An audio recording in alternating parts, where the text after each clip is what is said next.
मौजूद हैं। I would request Dr. Amita to kindly say a few words on today's topic.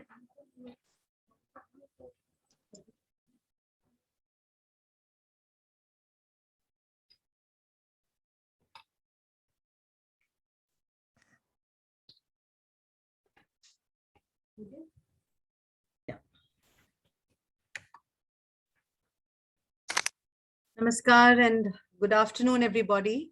Good afternoon, Dr. Nagpal. I think you're here with us. Yes, ma'am. Good afternoon. Namaskar, pranam, ma'am. Namaskar, and thank you very much, Ms. Garima, for being with us today on this wonderful occasion. Thank you, ma'am. So good to have you all here, and so kind of you to be with us at this point. And to all the young students who are watching us on Facebook and through Zoom links across the country. And it's a great honor for me to be here as the chairperson of the DLF Foundation for the education and the scholarships. And this is a great occasion because today in our midst we have हमारे देश के एक बहुत ही माने हुए psychiatrist doctor Shri Jitendra Nagpal हमारे बीच में मौजूद हैं।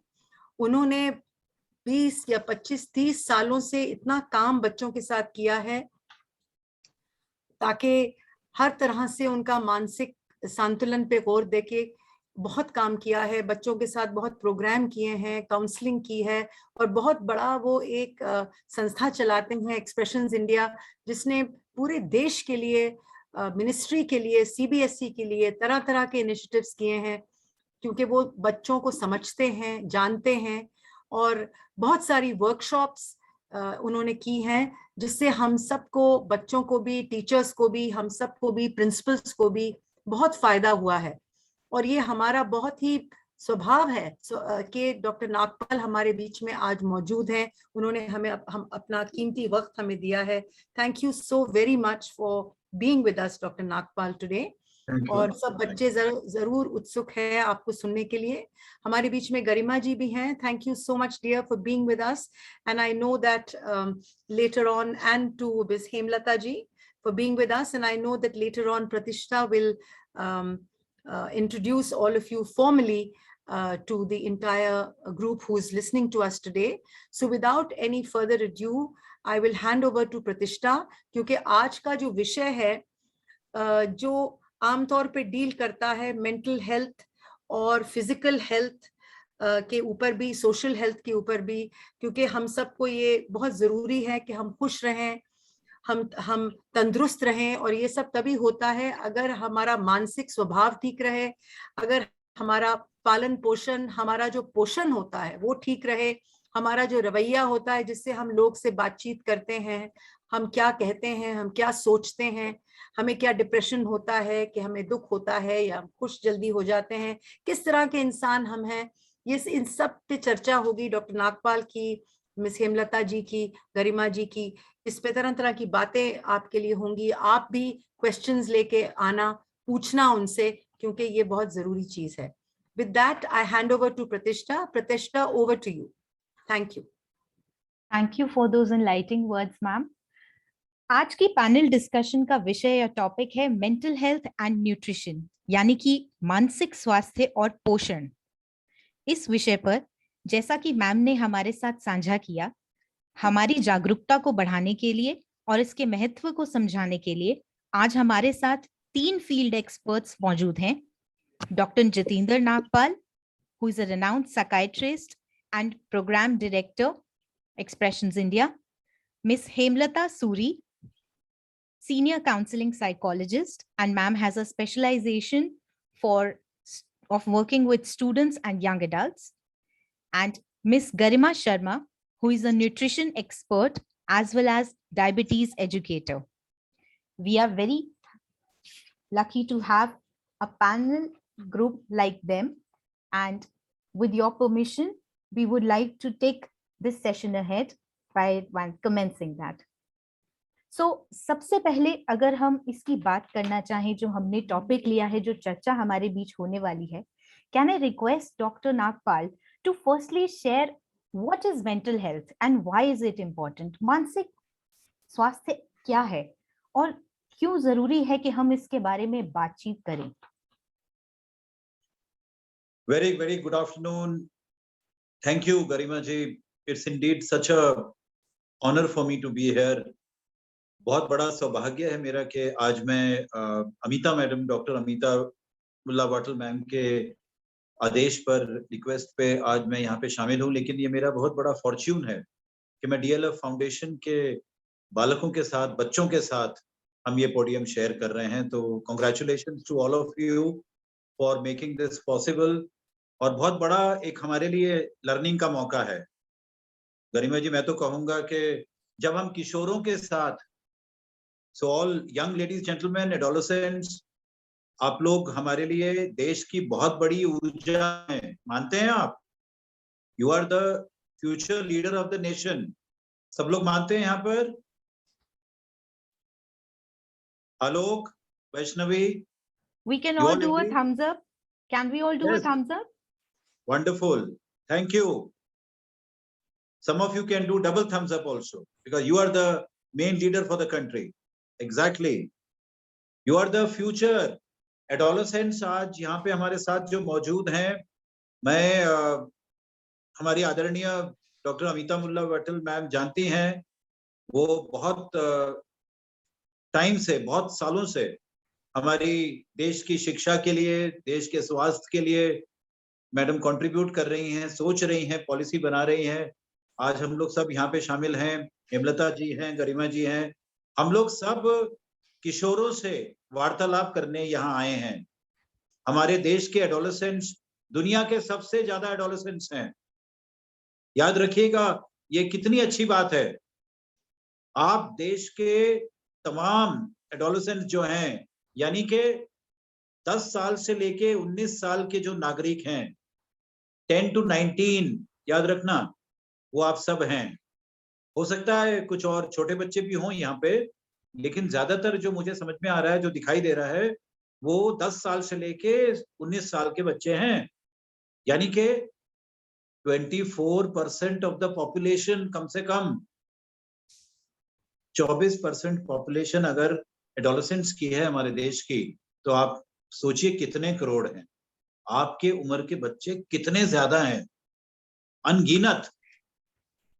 तो हम सबको, अमिता मैडम को, गरिमा जी को, हेमलता जी को, हमको, आपको, सबको मिलके, डीएलएफ फाउंडेशन को भी मिलके आपके लिए सोचना कितना जरूरी है। और इसलिए आज हम सब यहाँ पे शामिल हैं, क्योंकि आपकी जो मानसिक स्वास्थ्य की बात आ रही है, सवाल पूछा गया है, वो संपूर्ण स्वास्थ्य के साथ मिला जुला है। यानी कि ओवरऑल हेल्थ हमारी क्या होती है? एक फिजिकल हेल्थ होती है, मानते हो? एक फिजिकल हेल्थ है जो बॉडी की हेल्थ होती है, एक माइंड की हेल्थ है जो मेंटल हेल्थ होती है, एक हमारी सोशल हेल्थ है जो हम आपसी अपनों के साथ, अपने दोस्तों के साथ हम कैसा हेल्दी स्वभाव रखते हैं। सो हेल्थ इज फिजिकल, साइकोलॉजिकल, यानी कि mental health and social health. तो दो बातें हमने बताई आपको कि आप एडोलेसेंट्स जो हैं, ये सबसे बड़ी ऊर्जा है, हमारे देश की बहुत बड़ी ऊर्जा है, एनर्जी है। आप विश्व भर में सबसे ज्यादा एडोलेसेंट्स हैं इंडिया में।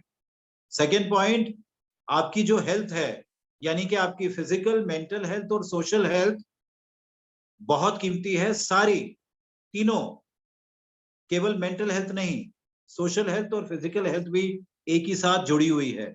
तो हमको ध्यान रखना, परिवार को ध्यान रखना, आपके लिए और आपको अपने लिए ध्यान रखना कितना जरूरी है, ताकि आप कल बहुत बड़े यूनिवर्सिटी में जाएंगे, बहुत सक्सेसफुल हो जाएंगे, बहुत अच्छे ऑफिसर बनेंगे, बिजनेसमैन बनेंगे, फिल्म मेकर बनेंगे, जर्नलिस्ट बनेंगे, डॉक्टर बनेंगे, कई सारे करियर चुनेंगे। तो मेरे से पूछा गया था कि मेंटल हेल्थ क्या है, तो मैंने ये बताया कि मेंटल हेल्थ फिजिकल हेल्थ और सोशल हेल्थ से जुड़ा हुआ है। बट फिर भी माइंड और मेंटल हेल्थ का मतलब ये भी हुआ कि हम कितने अपने आप से संतुष्ट हैं। क्या मैं अपने आप से इतना संतुष्ट हूं कि मैं जो मेहनत कर रहा हूं अपनी लगन से, जो क्वालिटी ऑफ लाइफ है मेरी, रोज की जो क्वालिटी ऑफ लाइफ है, क्या मैं उस बात से संतुष्ट हूँ? क्या मेरे जो अपने दोस्त हैं, मेरे परिवार हैं, मेरे माता पिता हैं, बहन भाई हैं, वो क्या मेरी बातों से, मेरे स्वभाव से, मेरी सोच के, मेरी समझ से संतुष्ट हैं? Are they happy with my mental health and am I happy with my own mental health?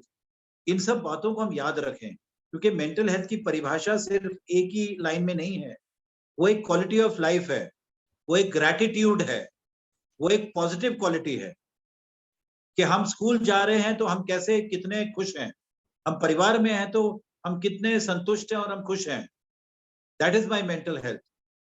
आप मानते हैं मेंटल हेल्थ का मतलब ये भी हुआ कि कोई बीमारी ना हो, सिर्फ वो नहीं है। कोई बीमारी ना होना मेंटल हेल्थ नहीं है। हम अपने आप से और अपनों के साथ मिलके चल रहे हैं, मेहनत कर रहे हैं, आगे बढ़ रहे हैं, रोज अपनी दिनचर्या का ध्यान रख रहे हैं, काबिल हैं। आगे हम अपने आप को शारीरिक रूप से और सामाजिक रूप से हम काबिल इंसान, काबिल छात्र बना के चल रहे हैं। वो भी एक मेंटल हेल्थ है। तो 3 बातें मेंटल हेल्थ से निकलती हैं। अपने आप से संतुष्टि रखना, अपनों के साथ तालमेल में कंधे-कंधे मिलाकर खुशी से चलना, स्कूल हो या परिवार हो या समाज हो। और तीसरी बात, अपनी दृढ़ता से, अपनी मेहनत से, अपने पोटेंशियल से जितना कुछ हम जिंदगी में आगे बढ़ा के चल सकते हैं, हमें करने की क्षमता मिलती जाए। वो भी मेरी मानसिकता है। So Garima ji, I try to describe mental health rather than define it. I am sure हमारे एडोलेसेंट्स इस बात से परिचित हैं और ये सब मिलके इस बात को समझेंगे। Thank you for those words, sir. Also, taking ahead, जब हम मानसिक स्वास्थ्य की बात करते हैं तो एक प्रश्न बहुत कॉमन है कि पुराने जमानों में भी जो हमारे दादा या माता पिता के जमाने थे, स्ट्रगल्स तो उस वक्त भी थे, तो फिर मानसिक स्वास्थ्य ने अवेयरनेस के कैंपेन को सडनली पिछले 2-1 साल में इतनी तेजी क्यों पकड़ी? या अगर हम अडल्ट्स में भी देखें तो मानसिक तनावों का बढ़ोतरी अगर हम बात करें तो वो पिछले कुछ सालों में ज्यादा हुई है। तो ऐसा क्या हुआ है इस दौर की पीढ़ी को कि इन्हें मानसिक स्वास्थ्य की सुविधाओं की बहुत ज्यादा जरूरत है? You want me to answer it, Garima? Yes. Yes, sir. बहुत अच्छा सवाल है, क्योंकि एक जो इम्पोर्टेंस है माइंड और मेंटल हेल्थ का, जैसा आपने पहले पूछा था, हम मेंटल हेल्थ की परिभाषा को तो बहुत सदियों से जानते हैं। जी। हेल्थ फॉर ऑल, ये बात आज से 50 साल पहले की गई थी। समाज में सबका स्वास्थ्य और संपूर्ण स्वास्थ्य की जरूरत है, ये बात तो बहुत पुरानी थी। हमारे किशोर अवस्था के बच्चे इस बात को स्कूल में भी सुनते होंगे। लेकिन मानसिक स्वास्थ्य के बारे में जो बहुत ज्यादा इम्पोर्टेंस, एक क्रूशल दर्जा जो मिलना चाहिए था, उसको उतना नहीं मिला, क्योंकि ये शायद हमारे देश में कई फिजिकल हेल्थ की कमियां भी बहुत ज्यादा थी। अब देखिए, जैसे एनीमिया है, मालन्यूट्रिशन है, बच्चों की माइक्रो न्यूट्रिएंट्स हैं, उनके विटामिन हैं, उनका डेवलपमेंट है, इम्यूनाइजेशन है, एक मिड डे मील्स हैं, पालन पोषण का सवाल है, पौष्टिक आहार है, हेल्दी फूड है। इन सब बातों में हमें बहुत जल्दी मेकअप करना था। बहुत आंकड़े हमारे पीछे थे। यहाँ के हंगर इंडेक्स में भी हम बहुत पीछे थे। यानी कि एक मील भी बच्चों को, कई लाखों बच्चों को नहीं मिलता था। आज हम बहुत आगे आ गए हैं। आज हम गर्व से कह सकते हैं that we are one of the advanced countries in the health of our children. बहुत आगे आ गए हैं। बट इसी के साथ साथ मानसिकता को थोड़ा कम प्रभाव मिला, और साथ साथ कहीं ना कहीं जो एक चैलेंजिंग टाइम्स आ गए, बहुत रैपिडली चेंजिंग टाइम्स आ गए, कम्युनिकेशन कम होता गया, और ये इलेक्ट्रॉनिक डिवाइसेस आ गए, प्राइवेटाइजेशन है, ग्लोबलाइजेशन है, एक वर्ल्ड जो है वो अर्बनाइजेशन की तरफ चलता गया। तो ह्यूमन टू ह्यूमन जो कम्युनिकेशन है उसको कम नहीं होना चाहिए। अकेलापन महसूस करना, अपनी बातों को, अपने परिवर्तनों को चर्चा नहीं कर पाना, कहीं ना कहीं इस बात से संकोच में रहना कि और क्या सोचेंगे, अगर मेरे मन में कोई दुविधा है, उदासी है, बेचैनी है, घबराहट है, तो हम अपनी बातों को दबा लेते हैं। बाय नेचर हमें लगता है कि कोई समझेगा कि हम मानसिकता से बहुत कमजोर हैं। यहाँ तक कि घर में भी ये बातें अक्सर नहीं होती थी। अभी जो कैंपेन उठे हैं पिछले 10 सालों में, मैं कहूंगा कलंक जो है, स्टिग्मा कम हो रहा है। हम मानसिकता की बात भी आम प्लेटफॉर्म पे कर रहे हैं। आज भी हम मेंटल हेल्थ की बात कर रहे हैं। अभी अभी मेंटल हेल्थ वीक यहाँ से गुजरा है, world mental health day Sunday को था। एडोलेसेंट से मेरा यहाँ पर, बच्चों से यहाँ पर निवेदन है कि मेंटल हेल्थ डे और मेंटल हेल्थ वीक के बारे में क्या क्या कार्यक्रम हुए दुनिया भर में, इसकी जानकारी आप जरूर अपने स्कूल से, अपने पाठ्यक्रम में अपने अध्यापकों से जरूर लें। उससे ये सीखने को मिलता है कि हम सब जिम्मेवार हैं कि हम कलंक के बगैर, बहुत ज्यादा शर्म के बगैर, बहुत ज्यादा डर के बगैर हम कम से कम बात करें, मानसिकता के बारे में बात करें। कोई भी अड़चन हो, कोई भी दुविधा हो, किसी भी तरीके की कॉन्फ्लिक्ट हो, डिप्रेशन हो, एंजाइटी हो, चर्चा जरूर होनी चाहिए। हमारे प्रधानमंत्री जी भी, आदरणीय नरेंद्र मोदी साहब भी यही कहते हैं मन की बात पूरा कार्यक्रम में कि जो भी जैसी भी मन की परिस्थिति हो, विवाद होना चाहिए, परिवार में, दफ्तर में, स्कूल में, बच्चों के साथ, है ना। तो आज हम सब ये तय कर लें कि हमारी मेंटल हेल्थ की कोई भी, कैसी भी, कहीं पर भी हल्की सी तकलीफ भी क्यों ना हो, हम अपने दोस्तों के साथ, करीब दोस्तों के साथ शेयर करेंगे। अपने माता पिता के साथ शर्माएंगे नहीं, हम बोलेंगे उनको। टीचर्स हमारी काउंसलर्स हैं, उनसे भी हम बोलेंगे। जब हम शेयर करते हैं तो बहुत कुछ समाधान मिल जाता है। तो ये बहुत जरूरी है कि पिछले कुछ सालों में ये जो स्टिग्मा है और ये जो एक कलंक होता था इस मानसिकता के बारे में, अपने घरों में या स्कूल में चर्चा में लाने का, ये बहुत कम हो रहा है, क्योंकि लोग इसको इम्पोर्टेंट समझ रहे हैं अपने रोजाना की जिंदगी की गतिविधियों को। That is the reason why we need to promote mental health and prevent mental illness. Very well said. So very well said. Garima ma'am, next question goes to you. Pandemic के बीते 2 साल हमें ये सिखा गए हैं कि health is the greatest wealth. स्वास्थ्य से बड़ा कोई खजाना हमारे पास नहीं है।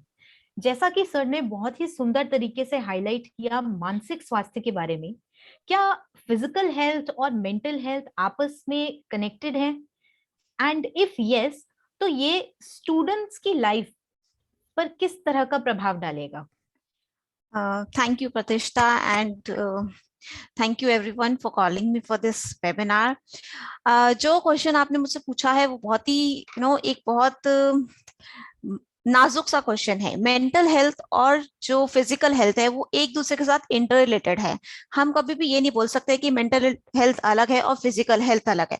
मेंटल हेल्थ पे इफेक्ट पड़ता है तो फिजिकल हेल्थ पे भी फर्क पड़ता है, फिजिकल हेल्थ पे अगर फर्क पड़ता है तो मेंटल हेल्थ पे भी फर्क पड़ता है। तो हमें दोनों को एक साथ ही चलाना है। सबसे इंपॉर्टेंट चीज, पैंडेमिक के टाइम पे आपकी बात बिल्कुल ठीक है, बच्चे घर में बैठे हैं, फिजिकल एक्टिविटीज नहीं हुई है, बच्चों ने वेट गेन किए हैं, कहीं ना कहीं उनकी वो फिजिकल हेल्थ जो है वो उनकी मेंटल हेल्थ के ऊपर इफेक्ट कर रही है। बच्चे लेजी हो रहे हैं, पढ़ाई में थोड़ा सा इंटरेस्ट कम हो रहा है बिकॉज स्क्रीन टाइम बहुत मिल रहा है, स्कूल उनको स्क्रीन से मिल रहा है। तो ये सारी चीजें कहीं ना कहीं अकाउंट हो रही हैं। साथ ही साथ बैठ के खाना, और खाने में भी यही है कि हमें नहीं पता कि बच्चे जो हैं वो किस तरीके का खाना खाते हैं।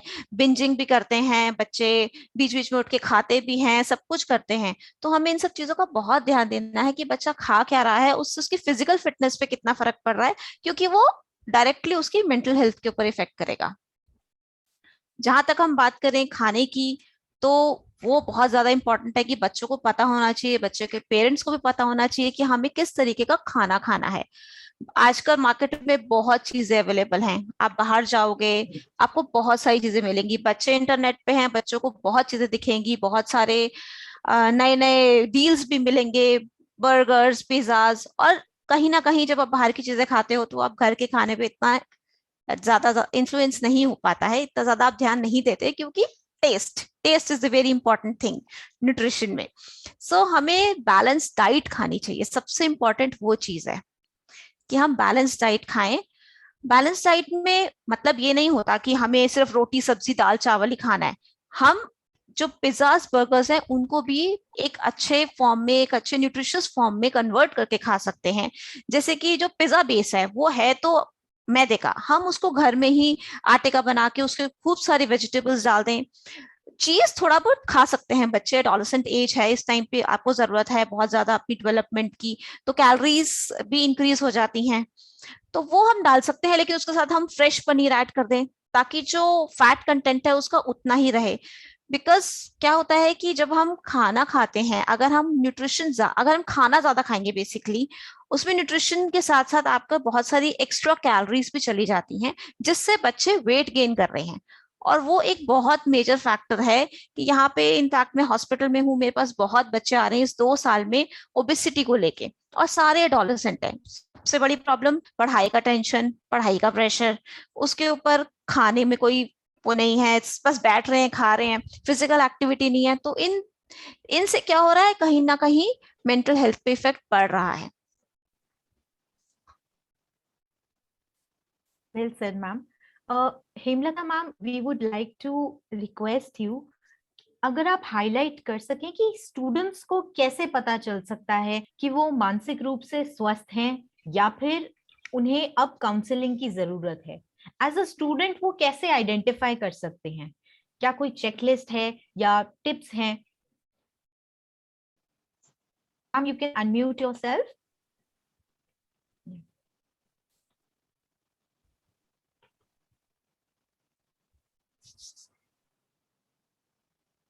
Good evening, everyone. Hello, sir, and thank you so much for having me here. And ये मेरे लिए बहुत pride and privilege है का time है, and I'm very thankful and to Dr. Amita Vatal ma'am, and thank you sir for having me here and everyone, and सारे बच्चों को मेरा नमस्कार। और ये जो आज की चर्चा है हमारी बहुत ही अच्छे और खास विषय के ऊपर है, क्योंकि आप सारे एक एडोलेसेंट किशोरावस्था की उम्र के बच्चे हैं, तो आपके लिए ये बहुत जरूरी चीज है कि हम जाने कि हमारा विकास सही हो रहा है कि नहीं। जरूरी नहीं है कि हमें डॉक्टर्स और टीचर्स ये सारी चीजें बताएं, तो हमें अपने बारे में पता जानना बहुत जरूरी है। और मैम ने ये बहुत अच्छा सवाल किया है कि इस चीज के लिए, इस चीज को हम कैसे जाने कि हमारा स्वास्थ्य, मानसिक स्वास्थ्य सही है कि नहीं। कि जब हम कई बार, जैसे अभी हम पिछले 1.5-2 साल से हम इस पैंडेमिक कोविड-19 की सिचुएशन से गुजर रहे हैं, हम सारे घर में बंद थे। अब तो बच्चों ने स्कूल जाना स्टार्ट किया है, लेकिन कुछ बच्चे अभी भी स्कूल नहीं जा पा रहे। तो इस अवस्था में हम सारे घर में बंद थे। ये हमारे लिए शुरू में तो बहुत मजेदार चीज थी कि छुट्टी है, घर में बैठेंगे, मजे करेंगे, लेकिन धीरे धीरे ये हमारे लिए बहुत तकलीफ का विषय बन गया। तो उस समय हमने बहुत सारी नई चीजें करी, तो वो सबसे बड़ा एडजस्टमेंट था। आप देखेंगे अगर स्कूल ने क्या किया, आप स्कूल नहीं जा पा रहे थे, स्कूल आपके घर आ गया। तो सबसे बड़ा एडजस्टमेंट हमारे शिक्षा प्रणाली ने किया, एजुकेशन सिस्टम ने किया, टीचर्स को ट्रेन किया गया। जबकि बहुत सारे टीचर्स, हम में से बहुत सारे प्लेटफॉर्म्स को नहीं यूज कर पाते थे, हमें नहीं आता था कि कैसे हम कंप्यूटर को चलाएंगे। तो आपने देखा वो क्या सबसे बड़ा एडजस्टमेंट किसने किया? टीचर्स ने किया और स्कूल्स ने किया। और हम आपके घर घर पहुंचे और हमने अपनी शिक्षा की प्रणाली को कंटिन्यू रखा। तो वो एक सबसे बड़ा उदाहरण है कि हम वेल एडजस्टेड हैं, हम समय के साथ अपने आप को बदलते हैं और अपने आप को मॉडिफाई करते हैं, नई नई चीजें करते हैं। तो अगर हम ये सोच के बैठ जाते कि कोविड है, हम पढ़ाई नहीं करेंगे, हम ये सेशन 0 सेशन जाने देंगे, ये पॉसिबल नहीं था। तो ये आपके लिए एक सबसे बड़ा सिग्नल होता है कि जो मेंटली हेल्दी लोग होते हैं वो कैसे सोचते हैं, कैसे वो बिहेव करते हैं, कैसे बर्ताव करते हैं आपस में, कैसे एडजस्ट करते हैं। और तकलीफों में और प्रॉब्लम्स में अगर हम कई बार असफल हो जाते हैं, हम हार मान के नहीं बैठते, हम वापस फिर से देखते हैं कि हमने पिछली बार कहाँ कहाँ गलतियां करी थी। ठीक है, तो वो एक रेजिलियंस जिसको हम बोलते हैं, वापस आने की, लड़ने की क्षमता। आपने देखा होगा, अगर आप देखेंगे इलास्टिक जो होता है, रबर बैंड, आप उसको कई बार खींचते रहते हैं ना, और खींचते खींचते एक टाइम पे जाके वो टूट जाती है। पर अगर टूटने के बाद भी वापस आप उसके छोटे पार्ट को भी खींचेंगे तो आप देखेंगे वो खिंचती है, तो आपको लगता है वो खत्म तो नहीं होती ना। तो इसी तरह हमारा स्वभाव है, हमारा स्वभाव एग्जैक्टली ऐसे ही होता है कि वो टूटता नहीं है, वो रहता है, वो थक जाता है, बट वो वापस आता है नए तरीके से। जीवन की जो जितने संघर्ष है हमारे, जैसे अब आप मैथ्स पढ़ते हैं, आप फिजिक्स पढ़ते हैं, आप 6th-7th में जब आते हैं, 5th तक तो आप बेसिक सब्जेक्ट्स पढ़ते हैं। आप जब 6th में आएंगे तो आपके पास फिजिक्स केमिस्ट्री बायो की टीचर्स आने लग जाती हैं। आपके पास फिर सोशल स्टडीज में भी 3 सब्जेक्ट्स ऐड हो जाते हैं। आपको एक एडिशनल लैंग्वेज संस्कृत, जर्मन या फ्रेंच पढ़नी पड़ती है। तो आप देखते हैं कि आप बड़े हो रहे हैं। तो जैसे जैसे हमारा दिमाग, हमारा स्वरूप बड़ा होता है, हमारा हर तरह का सोशल जो सामाजिक जो हमारा दायरा है वो भी बढ़ जाता है। तो इस समय आप उसमें आपको ऐसे एडजस्ट करते हैं। आप ये तो नहीं बोलते मुझे क्लास 5 में भेज दीजिए, नहीं ना, आप पूरी कोशिश करते हैं कि आप क्लास 6th-7th में जाएं, 6 से, वो भी अच्छे मार्क्स से। तो वो कैसे आता है? वो ऐसे ही आता है क्योंकि हम अपने स्वास्थ्य के बारे में ध्यान रखते हैं और हम अपने सिचुएशंस, आसपास की परिस्थितियों के हिसाब से we try and modify ourselves. So वो सबसे बड़ी बात होती है। और आप अपने बारे में क्या सोचते हैं, बहुत जरूरी है कि दूसरों के जो ओपिनियंस हैं आप उनको सुने, पर उनको आप अपनी सच्चाई मत बनाएं। कि अगर किसी ने बोल दिया कि आपको कुछ नहीं आता, आप जैसे आप कूल नहीं है, आपके यहाँ पे बहुत इस समय बड़े कूल होना, अनकूल होना, बहुत ज्यादा something to be in trend होना, कि वो तो कुछ इंस्टा विंस्टा पे आती ही नहीं है या आता ही नहीं है। आपके बहुत सारे फ्रेंड्स होंगे, तो उसका मतलब ये नहीं है कि वो जानते नहीं है इन चीजों को, पर उनको पता है कि सोशल मीडिया प्लेटफॉर्म्स को कैसे यूज करना है। अब आपको पता है आपके हाथ में फोन आ गया, जो कि हमारे लिए स्ट्रिक्ट नो होता था, पेरेंट्स बिल्कुल नहीं देते थे। अब फोन आपके हाथ में आ गया है, आपके लिए कि बड़ा बोनस पॉइंट हो गया। पिछले 1.5 साल से you are owning a phone, you are using a phone, पर आप उसको कैसे यूज करो, कैसे आप उस चीज को अपने लाइफ को पॉजिटिव बनाने के लिए इस्तेमाल करेंगे, वो इम्पोर्टेंट है। फोन हमारे पास है, इसका मतलब ये नहीं है कि क्लास चल रही है, हम यूट्यूब वीडियोस देख रहे हैं, हम कोई फ्रेंड्स के साथ चैटिंग कर रहे हैं। तो बहुत इंपॉर्टेंट है आपको उस सिचुएशन में रह के अपने आप को हैंडल करना। आपको पता है ये क्लास अभी 1 घंटे की क्लास है, इसके बाद मैं फ्री हो जाऊंगा, ठीक है, मैं और भी कुछ बाद में कर सकता हूँ। तो माइंडफुल होके जहां हैं आप वहीं रहें और उस चीज को आप करें। ये नहीं करें आप बैठे हैं गुड़गांव में, आप सोच रहे हैं जापान के बारे में या किसी और यूके और यूएस के बारे में जहाँ के वीडियोस आप देख रहे हैं। ऐसा नहीं चलता लाइफ में। सो मानसिक स्वास्थ्य से स्वस्थ होना मतलब ये भी होता है कि आप सिचुएशन में हैं, जहां हैं आप वहां हैं। या तो आप पुरानी बात नहीं सोच रहे हैं कि यार स्कूल जाते थे बड़ा मजा आता था, ये होता था, ऐसा होता था, तो वो तो भूतकाल हो गया ना। वो पास्ट मतलब भूतकाल, हिंदी में आपने पढ़ा है ना, भूतकाल, वर्तमान काल, भविष्य काल। सो भूतकाल हो गया वो, आप उसको भूत को भूल जाइए। Don't get into the past. उससे सिर्फ आपको सीखना है कि पिछली बार मैंने क्या गलती करी थी, वो मुझे जरूरी है कि मैं इस गलती को ना करूं और अपने काम को अच्छे से करूं। तो आपको बहुत जरूरी है फोन के टाइम को बहुत अच्छे से इस्तेमाल करना, क्योंकि अगर आपकी आंखें, आप अपने बारे में नहीं ख्याल करेंगे, अपने स्वास्थ्य का ख्याल नहीं करेंगे, अपनी फिजिकल हेल्थ का, जैसे कि गरिमा मैम ने कहा कि दोनों फिजिकल एंड मेंटल हेल्थ दोनों बहुत जरूरी है और दोनों को हमें बैलेंस करके चलना है। तो आपको बहुत देखना पड़ेगा कि इन सब चीजों का आप ख्याल रखें और बहुत ज्यादा फ्यूचर में मत रहिए, बहुत ज्यादा भविष्य के बारे में मत सोचिए, माइंडफुल रहिए, जहां हैं आप वहीं रहिए। हियर एंड नाउ जिसको हम बोलते हैं, that is something very important. I hope I have answered ma'am. Thank you. Absolutely ma'am. अगला सवाल मैं गरिमा मैम से पूछना चाहूंगी कि 2 बातें होती हैं, एक होता है खाना खाना और एक होता है पोषण के हिसाब से खाना खाना। क्या दोनों बातों में अंतर है? यदि यस, तो हमारे शरीर को किस तरह का पोषण चाहिए और स्पेशली स्टूडेंट्स को? Ma'am you're on mute. Am I audible now? Yes ma'am. जैसे कि हम बात कर रहे हैं किशोर अवस्था की, ये जो उम्र है 10 से 18 साल की, इसमें हमारे अंदर बहुत चेंजेस आते हैं। हमारी फिजिकल डेवलपमेंट होती है, हमारी मेंटल डेवलपमेंट होती है, जो हमारी एनर्जी नीड्स हैं, हमारी जो जितना भी न्यूट्रिएंट्स की जो अमाउंट है वो बहुत बढ़ जाता है। ठीक है, सिर्फ खाना खाना इज समथिंग कि आपने कुछ भी खा लिया, लेकिन पौष्टिक खाना खाना इस टाइम पे बहुत जरूरी है। सिर्फ खाना खाने का कोई फायदा नहीं है, वो हमारे शरीर में नुकसान ही करता है। तो पौष्टिक खाना, एग्जैक्टली पौष्टिक खाना होता क्या है? पौष्टिक खाना होता है जिसमें एक, जिसको हम बोलते हैं बैलेंस डाइट। आपने सुना होगा ये word balance diet. Balance diet का मतलब ये है कि आप जो खाना खा रहे हैं उसमें जितने भी न्यूट्रिएंट्स हैं, न्यूट्रिएंट्स कौन से होते हैं हमारे? Carbohydrates, proteins, fats, vitamins, minerals, ये सारे जो न्यूट्रिएंट्स हैं ये पर्याप्त मात्रा में आपके खाने के अंदर होने चाहिए। अगर खाने में कार्बोहाइड्रेट ज्यादा है, विटामिन मिनरल्स कम है, तो भी हम उसको पौष्टिक खाना नहीं बोलेंगे। इसलिए हम हमेशा ये बोलते हैं जो थाली होती है, एक थाली अगर आप देखेंगे जो हम बोलते हैं बैलेंस डाइट की थाली, बहुत सारे बच्चों ने बनाई भी होगी अपने साइंस के प्रैक्टिकल्स में या कुछ असाइनमेंट्स में। उसमें हमारे पास क्या होता है? रोटी, सब्जी, सलाद, दाल, दही, साथ में कोई फ्रूट, ये सब चीजें एक बैलेंस डाइट होता है। अब इन सब से हमें क्या मिलता है? हमें पर्याप्त मात्रा में कार्बोहाइड्रेट्स मिलते हैं, प्रोटीन मिलता है, फैट मिलता है, विटामिन मिलते हैं, मिनरल्स मिलते हैं। जो कार्बोहाइड्रेट, प्रोटीन और फैट हैं, ये हमारे लिए बेसिकली हमें एनर्जी देते हैं, हमारे को बढ़ने में मदद करते हैं, हमारी फिजिकल डेवलपमेंट के लिए बहुत जरूरी है।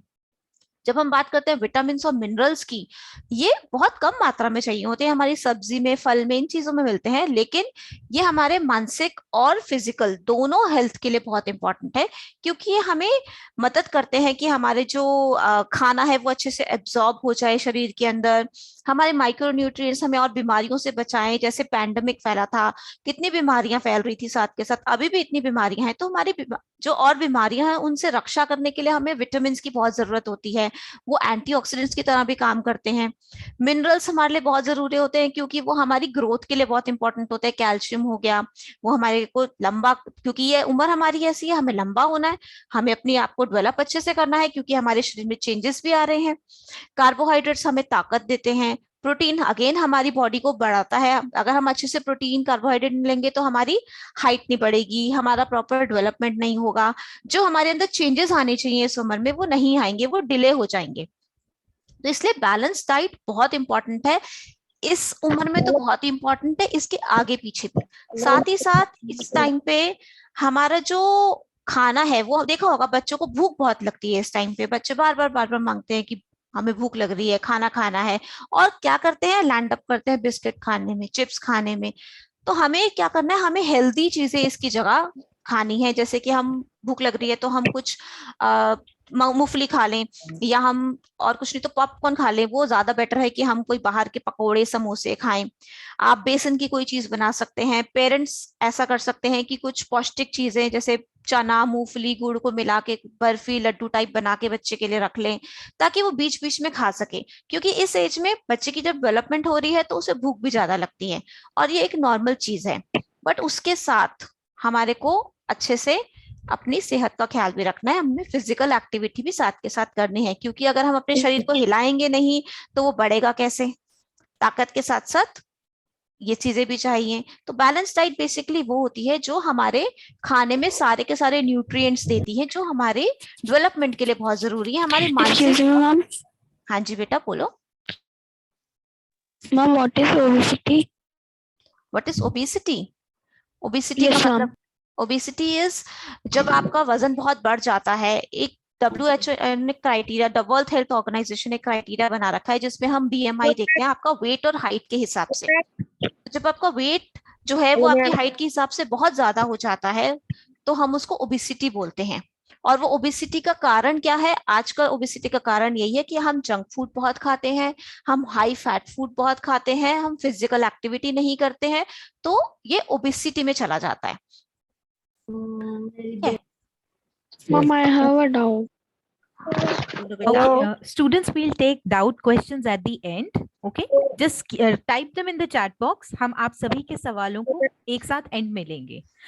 गरिमा मैम, आपने एक बहुत इंपॉर्टेंट कॉन्सेप्ट को अभी हाईलाइट किया है कि बहुत से बच्चे रात को खाना खाते हैं, बिस्किट खाते हैं, जिसे हम बिंज ईटिंग का भी एक कंसेप्ट जोड़ते हैं साइकोलॉजी से। राइट। सो इस पर हम जितेंद्र सर से जानना चाहेंगे कि बिंज ईटिंग क्या है एंड स्टूडेंट्स या बच्चे, एडोलेसेंट स्पेशली, जैसे मैम ने कहा कि उन्हें इस उम्र में भूख भी ज्यादा लगेगी, तो वो इस हैबिट को या ईटिंग डिसऑर्डर्स जो इंडिया में बढ़ रहे हैं, इसको किस तरह से मैनेज कर सकते हैं या हैंडल कर सकते हैं साइकोलॉजिकल लेवल पर?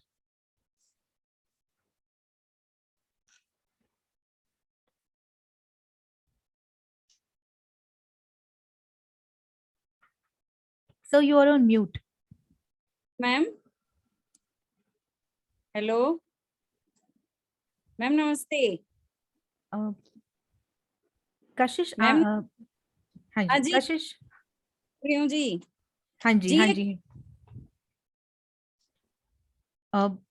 Hemlata ma'am, would you like to answer this question? हाँ जी, sure sure, I was about to. ये बिंज ईटिंग डिसऑर्डर जो है, एक तरह का ये खाने पीने से रिलेटेड एक डिसऑर्डर होता है, एक बीमारी होती है जिसको हम अब हमने WHO और दूसरे जो संगठन हैं मानसिक स्वास्थ्य वालों, उन्होंने अभी इसको रिकॉग्नाइज किया है, और अराउंड 2% जो लोग होते हैं पूरे विश्व में इससे सफर करते हैं।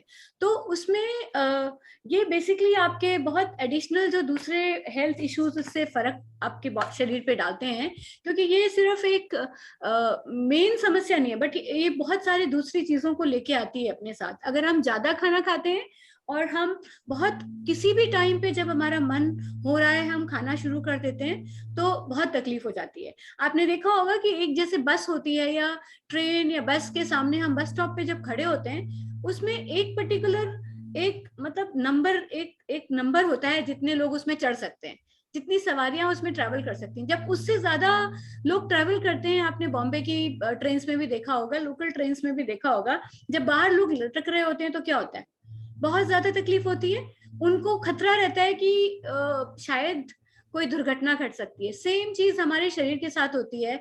अगर हमारा वेट बढ़ जाता है, मैम ने ओबेसिटी के बारे में बताया, तो ओबेसिटी भी के शंकाएं रहती हैं। उसके साथ सबसे बड़ी चीज होती है जो मानसिक स्वास्थ्य की समस्या, जिसको हम बोलते हैं डिप्रेशन होएगा, फिर उसमें एंजाइटी डिसऑर्डर एक तरह से ये, और आपके आगे भी टेंशन को कैसे आप हैंडल करोगे, आप स्ट्रेस मैनेजमेंट कैसे करते हो, आपके शरीर में इतना ज्यादा, क्योंकि सारे शरीर की एनर्जी आपके खाने के पीछे लग जाती है, क्योंकि वो डाइजेशन, फिर कई बार होता है कि उसमें आगे बहुत सारी इश्यूज हो जाते हैं, बुलिमिया नर्वोसा, एंड कई बार आपको एक्स्ट्रा मतलब इनडाइजेशन हो जाता है शरीर में। सो वो सारी चीजें, और जब शरीर का एक शेप एक जब आउट ऑफ शेप हो जाता है, क्योंकि आप एडोलेसेंट किशोरावस्था की स्थिति में हैं, इस समय आपको बहुत मैटर करता है कि आप अच्छे दिखें। आपके फ्रेंड्स भी इन सब चीजों में कई बार आपको छेड़ते हैं, तो वो एक बहुत एंजाइटी का कारण होता है बच्चे के लिए।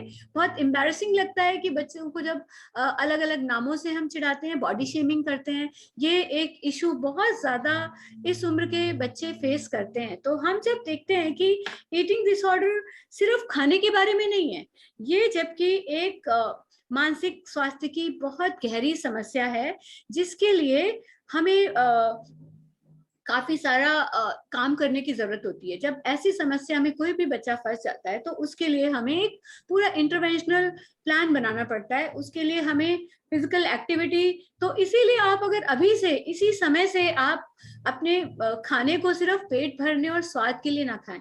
आप हमेशा चिप्स को चूज करते हैं। अगर माँ ने घर में चिप्स बनाए हैं, तो आपको लगता है कि नहीं, मुझे लेस खाने हैं या मुझे कुरकुरे खाने, तो अगर आप उनका पढ़ के देखेंगे, उसमें जो ऑयल यूज होता है, ये सारी चीजें जो आप देखते हैं, यहाँ तक कि नॉर्मल बिस्किट्स हम खाते हैं, उनमें भी अगर आप देखेंगे तो उन बिस्किट्स में जो पाम ऑयल यूज होता है, वो बहुत हद तक हमारे दिमाग की अवस्था को खराब करता है। आप कोई भी बहुत सारे बिस्किट्स आप उठा के देखेंगे, उसमें तेल कौन सा यूज हो रहा है, पाम ऑयल। वो एज इट इज हमारे दिमाग को बहुत ज्यादा खराब असर डालता है। तो पाम ऑयल जो है, ये सारे चिप्स और इन सब के लिए, क्योंकि वो सस्ता मीडियम है, बहुत सस्ता आता है वो, तो उसके लिए उनकी प्रॉफिटेबिलिटी बढ़ जाती है, पर एट द कॉस्ट ऑफ हमारी हेल्थ पे। हमारा दिमाग जो है, ब्रेन पे बहुत ज्यादा असर पड़ता है अगर हम इस तरह की चीजें खाते हैं। ऊपर से हमारा कंट्रोल खराब होता है, हमें एंजाइटी हो जाती है, हमें अपनी रोजमर्रा की जिंदगी में चीजें हैंडल करनी नहीं आती हैं। सपोज करिए कि आज मेरा इंटरनेट नेटवर्क डाउन हो गया, मैं क्लासेस नहीं कर पा रहा, तो मैंने घर में बहुत धमाल मचा दिया, मैं ये नहीं करूंगी कि मैं चुपचाप बैठ के समझूं इस बात को कि हाँ देयर कुड बी, बिकॉज ये प्रॉब्लम है, कभी कभी मैम का भी लिंक डाउन हो जाता है ना, तो हम उस बात के लिए बहुत गुस्सा हो जाते हैं, या हमारा व्हाट्सएप नहीं चल रहा है, मेरा इंस्टाग्राम नहीं चल रहा है, या मैं अपना ऑनलाइन गेमिंग, जो कि और भी एक खराब चीज है, वो भी, ये सारे रीजन है हमारे ईटिंग डिसऑर्डर, बिंज ईटिंग, जो हम बार बार टेंशन में आते हैं, हम कुछ जाके खाते हैं, हमें बहुत शांति मिलती है। So it's the way to control, but हमें इंस्टेड ऑफ दिस हमें कुछ और चीजें करनी चाहिए। हमने किसी फ्रेंड से फोन में बात कर ली, या घर से बाहर निकल गए, थोड़ा सा टहल के आ गए, या किचन में चले गए, लड़का या लड़की कोई फर्क नहीं पड़ता, खाना सबने खाना है, तो व्हाई नॉट वी पार्टिसिपेट घर के काम में, बहुत जरूरी होता है। कोई बात नहीं, म्यूजिक चला के थोड़ा बहुत डांस कर लिया हमने, और बहुत सारी ऐसी एक्टिविटीज हैं जो हम कर सकते हैं, क्योंकि आजकल पेरेंट्स अक्सर दोनों काम पे जाते हैं, या मदर भी घर पे हैं, तो उनकी भी आप मदद कर सकते हैं। आप अपने कपड़े ठीक कर लीजिए, अपनी बुक्स को ठीक कर लीजिए, देखिए आपने कौन सा असाइनमेंट आपका इनकम्प्लीट रह गया। बहुत बार होता है, आजकल इतने असाइनमेंट्स टीचर्स भी बहुत भेजते हैं बच्चों को ऑनलाइन कि कई बार हमसे रह जाता है। तो इन सब बहुत सारी और दूसरी चीजें जो आप कर सकते हैं, सिर्फ खाना खाने की जगह, ठीक है, खाना पेट भरने के लिए सिर्फ नहीं खाना है, सिर्फ स्वाद के लिए नहीं खाना है, आपको पौष्टिकता के लिए, अपने शरीर को पोषण देने के लिए आपको जरूरी है। फिर आपको लगेगा कि मेरी हाइट छोटी है, मेरे फ्रेंड्स बहुत लंबे हैं, तो ये मत सोचिए कि सिर्फ ये जेनेटिक भी होता है। कई बार आपके खाने की आदतें, आपका रोजमर्रा का जो जीवन है, आपका रूटीन, आप बहुत देर से उठते हैं, बिस्तर में बैठ के आप क्लास ज्वाइन कर लेते हैं, आप नहाते नहीं हैं, आपका पेट साफ नहीं होता है, फिर आपको पिंपल्स निकलते हैं, ये सारी चीजें बहुत जरूरी है। जरूरी नहीं है आपको पूरे बहुत फैंसी खाने की जरूरत है, आप मौसम की चीजें खाइए, उससे भी आपका अच्छा रहेगा, ठीक है। सो बिंज ईटिंग डिसऑर्डर के लिए आपको हेल्प की जरूरत पड़ेगी। आप जरूर इसके लिए, अगर आपको ऐसा लगता है कि आप बहुत ज्यादा खाना खा रहे हैं एक टाइम से, मतलब एक आपके डाइट के, आपके उम्र के से भी ज्यादा खा रहे हैं, तो आपको हेल्प की जरूरत है। आप जरूर रीच आउट कीजिए किसी भी एक्सपर्ट या काउंसलर के लिए। So ma'am, it's, I hope I am Very beautifully answered, ma'am. I was just about to ask about this patience and lack of control related to health. Before going to the next question, मैं इसी point को एक बार reiterate करना चाहती हूँ कि ये सभी parents और बच्चे बहुत गौर से सुने। जब आपकी दिनचर्या में प्रोडक्टिव काम इन्वॉल्व नहीं होते, यानी कि ऐसे काम जिनसे आपको रिजल्ट मिल रहा है, जरूरी नहीं पढ़ाई से रिलेटेड, पर जैसे मैम ने कहा कि किसी काम में आपने मदद किया, हाथ बटाया, तो उससे आपको सेटिस्फेक्शन मिलेगी और घर का एक काम भी हो जाएगा। तो अगर आप अपनी दिनचर्या में प्रोडक्टिव काम नहीं लाते हैं, तो आपकी आदतों में परिवर्तन इस तरह का आएगा कि आपको गुस्सा भी आएगा तो भी आप खाना मांगेंगे, या फिर जैसा कि मैम ने हाईलाइट किया कि खाने में आप शायद बिस्किट, नमकीन या जंक फूड की डिमांड ही करते रहें। आपको न्यूट्रिशियस खाने में ना स्वाद आएगा, ना आपको उसकी वर्ड समझ में आएगी।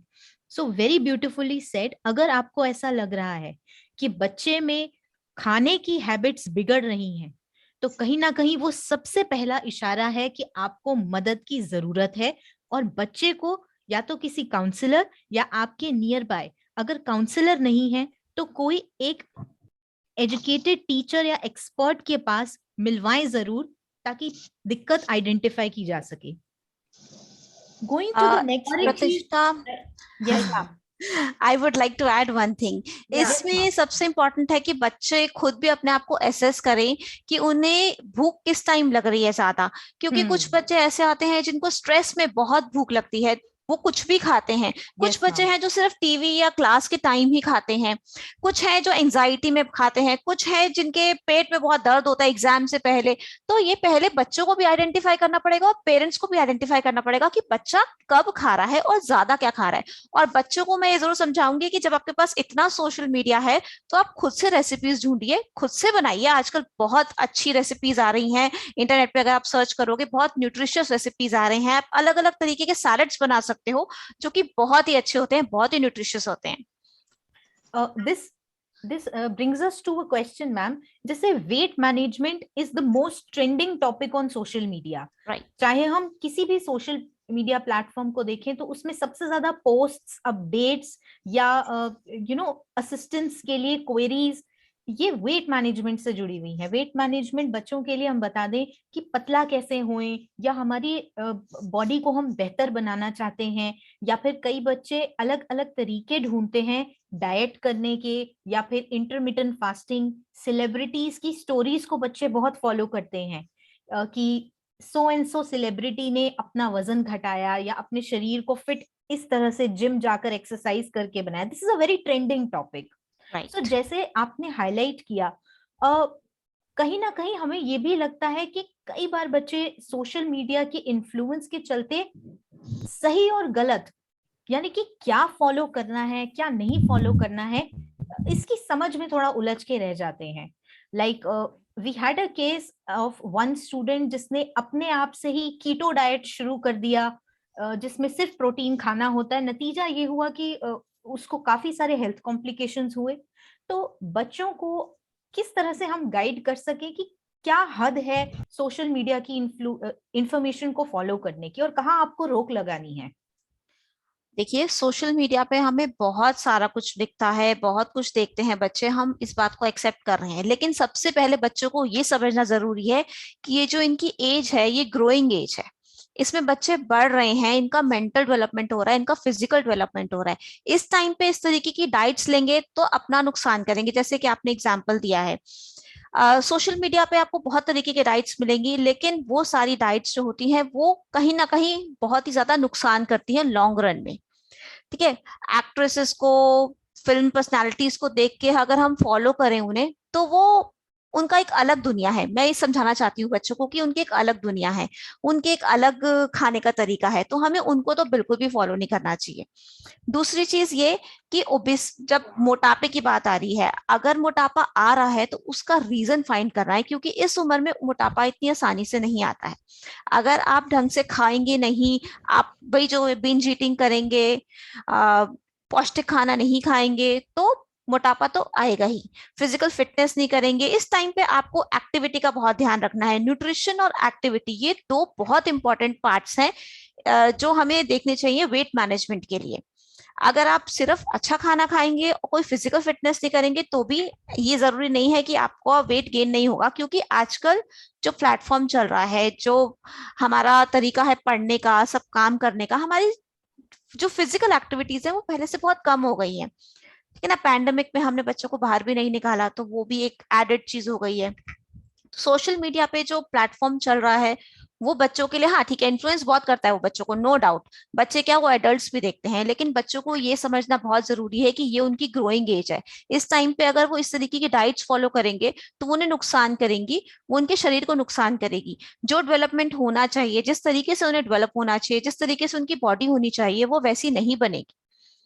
तो इन सब चीजों का ध्यान रखना बहुत जरूरी है कि सोशल मीडिया पे हम लिमिटेड रखें अपना, कि हमें बिल्कुल। कितना देखना है, क्या देखना है। सोशल मीडिया पे आप न्यूट्रिशियस खाना जरूर देख सकते हो कि कैसे बनता है, आप ये जरूर देख सकते हो कि हम फैट कंटेंट कम कैसे कर सकते हैं किसी चीज का। अगर हमें टिक्की खानी है तो हम ये सोच सकते हैं कि टिक्की जो है हम उसको न्यूट्रिशियस कैसे बना सकते हैं, या हम उसको कम तेल में कैसे पका सकते हैं। जैसे कुछ लोग होते हैं डीप फ्राई करते हैं, हम अगर शैलो फ्राई करेंगे तो उसमें तेल की मात्रा कम जाएगी, वो ज्यादा हेल्दी हो जाएगी। तो अगर सोशल मीडिया को यूज करना है, इंटरनेट को यूज करना है, तो बेटर है कि ये चीजें देखें। बिल्कुल मैम। एंड अगर आप में से कोई जाना भी जाता है तो खुद से नहीं, खुद के डॉक्टर मत बनिए। न्यूट्रिशन के एक्सपर्ट्स होते हैं, उनको जाकर के बात कीजिए, उनसे कंसल्ट कीजिए, तभी कोई इतना स्ट्रिक्ट अपने दिनचर्या में चेंज लेकर के आइए। अगला सवाल हम डॉक्टर नागपाल से पूछना चाहेंगे कि सर, हम बात करते हैं कि हमें काउंसलिंग को इनकरेज करना चाहिए, बच्चों को जहां तकलीफ आए, दिक्कत आए, वहां उन्हें काउंसलर्स को रेफर करना चाहिए। पर कभी कभी ये सवाल भी आता है कि क्या काउंसलिंग या थेरेपी के लिए सिर्फ उसे जाना चाहिए जिसके साथ कुछ बहुत बुरा हुआ है या बहुत डिप्रेशन में है, या फिर आमूमन जिंदगी में बिना किसी ट्रॉमा के भी लोग काउंसलिंग सर्विसेज लेने के लिए एक्सपर्ट्स के पास जा सकते हैं? जी प्रतिष्ठा जी, आपने सवाल में ही बहुत सुंदर जवाब दिया है। ये बात रोजाना की चर्चा में हर स्कूल में, किशोरों के साथ, माँ बाप के साथ अब धीरे धीरे उभर के आ रही है। हम जब सलाह की बात करते हैं, किशोरों से जब बात करते हैं, तो हम उनके मन की बात को सुनना चाहते हैं। माई ओपिनियन मैटर्स, बच्चे कहते हैं। माई वॉइस इज इम्पोर्टेंट, किशोर अवस्था के बच्चे अक्सर कहते हैं। I need to be understood better, ये हम रोज बातें सुनते हैं। ये वाक्य क्या है? ये उनकी मन की आवाज है, दिल की आवाज है कि मेरे परिवर्तन के साथ मुझे भी समझिए। माँ बाप हो, टीचर हो, काउंसलर हो, आप और हम हो, लेकिन एक परिवर्तन जब इतनी तेजी से होता है, इतनी तेज रफ्तार से होता है कि शरीर, हमारा मानसिकता का जो प्रभाव है और हमारे सामाजिक तत्व हैं, जैसे अभी चर्चा हो रही है, यहाँ तक कि जैसा गरिमा जी ने और हेमलता मैम ने बताया, न्यूट्रिशन भी एक जिंदगी का बहुत बड़ा व्हील बन जाता है, बहुत बड़ा जिंदगी का पहिया बन जाता है। वो केवल एक जलपान की या पौष्टिक आहार की बात नहीं है, हमारे संपूर्ण जीवन की फीलिंग से जुड़ी हुई बातें हैं। अड़चने होंगी, दुविधाएं होंगी, फीलिंग्स हमारी एक नदी की तरह, एक समुद्र की तरह उनके वेव्स आएंगे, लेकिन हमें उन बातों को दबाने से, छुपाने से, फना करने से कई बार वो बातें बढ़ भी जाती हैं। शायद हमारे मित्र उसको समझ पाते हैं, सुन पाते हैं, देख पाते हैं, क्योंकि रोज हमें मिलते हैं। अब हम पिछले 1.5 साल से अगर हम घर में बैठे हैं, कोविड-19 का ज़माना है, तो माँ-बाप भी ये बातों को देख रहे हैं। उनको भी लगा कि हाँ भाई, कहीं न कहीं कोई बातें हैं जो काउंसलर से हमें पूछ लेनी चाहिए। अब हेमलता मैम स्कूल काउंसलर के इंचार्ज हैं और कई स्कूल्स के साथ डील करती हैं, तो कई पेरेंट्स कहते हैं कि चलो भई, हम सलाह ले लें। ये शब्द याद रखने के लायक हैं, हम विचार कर लें, हम सलाह ले लें, हम कुछ समझदारी अपना लें अपने जीवन के लिए। मैं समझता हूँ हम सबको ज़रूरत है। यहाँ पर जितने भी बच्चे शामिल हैं, इस चर्चा में आप ये बात मान के चलिए कि काउंसलिंग जो होता है, वो हर इंसान की ज़रूरत है। क्योंकि हर इंसान परिवर्तित हो रहा है, चेंज हो रहा है, आगे के लिए तैयारी कर रहा है और स्कूल का बच्चा जो है वो आगे 12वीं के एग्ज़ाम के लिए, कल करियर के लिए तैयारी कर रहा है। तो हम ये बिल्कुल ना समझें कि अगर किसी को काउंसलिंग की ज़रूरत है, इसका मतलब उसको कोई बीमारी के लक्षण हैं। पहले तो ये गलत धारणा हम अपने सोच से निकाल दें।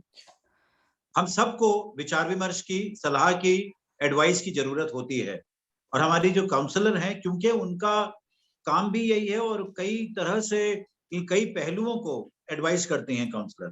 तो कहने का मतलब ये है, कई बच्चे पूछते हैं, भई क्या हमारी टीचर भी हमारी काउंसलर हो सकती हैं? क्यों नहीं हो सकते भई? आपके अध्यापक, आपके माता-पिता भी काउंसलर हैं।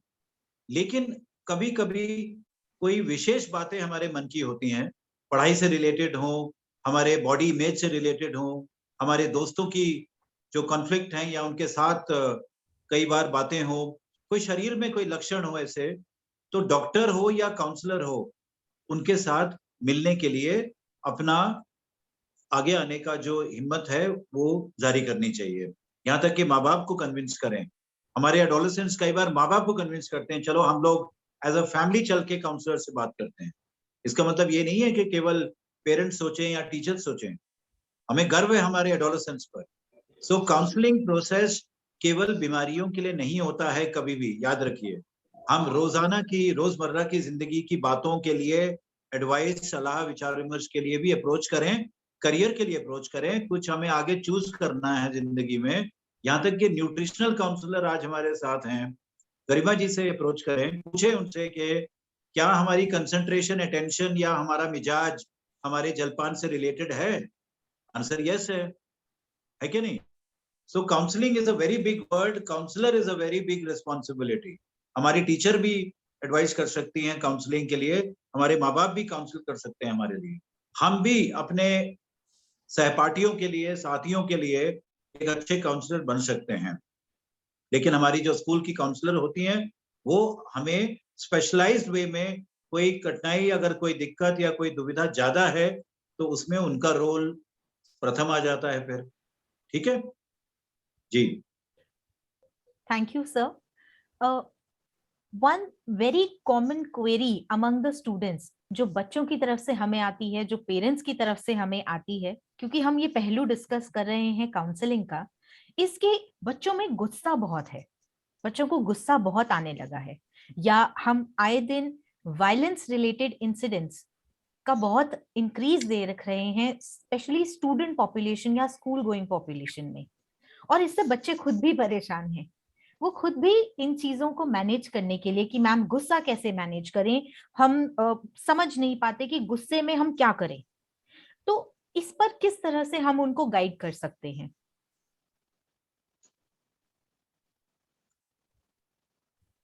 आप मेरे से पूछ रहे हैं मैम? यस प्रतिष्ठा सर, जी। यू और yes sir. Very good. I think ये इतना संपूर्ण विकास का सवाल है कि हेमलता मैम और गरिमा जी भी इसमें जरूर शामिल हुए।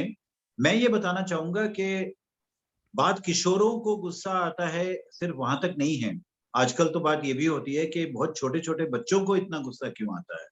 मैं तो बालकों की बात कर रहा हूँ, 5 साल के बच्चे, 6 साल के बच्चे। बात ये भी हो रही है कि क्या ऐसे कारण हो सकते हैं कि कहीं पर संचार, कहीं पे सब्र, हमारा patience and communication and tolerance, जो सब्र, सहन और संचार की बात आती है, क्या हम एक दूसरे के लिए कहीं हम कम कर रहे हैं? माँ बाप हों, ग्रैंड पेरेंट्स हों या बच्चे हों, हम सबके लिए ये जिम्मेवारी है।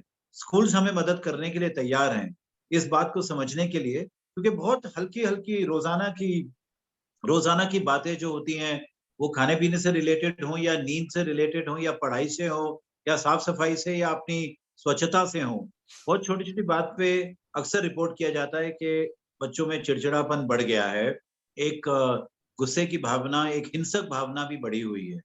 मैं समझता हूँ उसको हम मोटे मोटे पैमाने पे देखें तो बच्चों को भी ये समझना जरूरी है कि वो या व्यक्तिगत हो सकता है, हम सब अलग हैं, हम सब भाई बहन और जुड़वे भाई बहन भी अपने मिजाज में अलग होते हैं। तो ये जरूरी नहीं है कि अगर कोई बहुत ही शांत मिजाज का है तो दूसरा व्यक्ति भी उतना ही शांत मिजाज का होना चाहिए।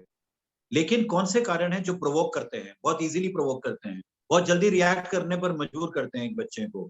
हम उनको धीरे धीरे ध्यान से ऑब्जर्व करके समझें कौन सी बात है जो, फॉर एग्जाम्पल अभी चर्चा खूब सारी हो रही थी यहाँ पर इलेक्ट्रॉनिक एडिक्शन की, या जैसे डिवाइसेस के साथ आज एंटरटेनमेंट की बात आ रही है, हम ऑनलाइन गेमिंग की बात कर रहे हैं आजकल, हम ऑनलाइन मोबाइल एडिक्शन की बात कर रहे हैं। ऐसा क्यों बढ़ रहा है? और बच्चों को अगर ये सुविधा नहीं मिलती है या अपना टैबलेट या फोन या अपना कोई यंत्र नहीं मिलता है, तो एकदम विड्रॉल होता है, गुस्सा आता है, छटपटाते हैं और यहाँ तक कि कई बार इतना ज्यादा गर्म मिजाज हो जाता है कि कई बार माँ बाप को कंट्रोल करना ही मुश्किल होता है। ये पहली बार देख रही है दुनिया, पिछले 5, 6, 10 सालों में शायद ये परिवर्तन पहली बार देख रहे हैं। एक कारण उसका ये माना गया है रिसर्च में कि बच्चों के उनके मन के लगाव की जो बातें हैं, वो अगर वक्त के हिसाब से, उनके डेवलपमेंट के हिसाब से, उनकी इच्छा अनुसार पूरी नहीं होती हैं, मैं डिमांड की बात नहीं कर रहा हूँ, मन को समझने की बातें कह रहा हूँ, तो जाहिर है कि वो अपना एक डिमांड किसी और रूप में दिखाएंगे। एक छोटा बच्चा अगर संतुष्ट नहीं है, उसको कोई चीज पसंद नहीं है, उसको तंगी हो रही है, उसको मिजाज किसी का अच्छा नहीं लग रहा है घर में, या उसको किसी वजह से शारीरिक तकलीफ हो रही है, तो वो अपना मिजाज जो है वो गुस्से में दिखाएगा। हम उसकी जड़ को समझते नहीं है कई बार, क्योंकि पेशेंस, टॉलरेंस और कम्युनिकेशन कम होता है। तो हम बच्चे के मन के भीतर जो उसकी दुविधाएं, पहले उसको समझें। हम निरादर कर देते हैं, कम्युनिकेशन को कंडेम कर देते हैं, कई बार जल्दी में रिएक्ट कर देते हैं, सप्रेस कर देते हैं। यही चीज किशोर अवस्था में आगे बढ़ के ज्यादा बढ़ जाती है, यहाँ तक कि अटेंशन सीकिंग गुस्सा भी हो जाता है। जब क्लास में कोई बच्चा छोटी छोटी बात पे किसी को बुली करता है या खुद बुलीड हो जाता है, तो टीचर को परेशानी होती है। टीचर चाहती है कि कहीं ना कहीं पता करें कि ये क्यों हो रहा है, ये हिंसक भावना मेरी क्लास में क्यों पैदा हो रही है। The need to be understood better, the need to be given that platform to express the emotion better, and also not to be suppressed or condemned for expressing such emotions. I think सबसे पहले हमें एक climate ऐसा बनाना होगा घर में या school में, जहाँ पे इन बातों को हम गुस्से की नजर से नहीं, हम एक इमोशन की नजर से समझने की कोशिश करें।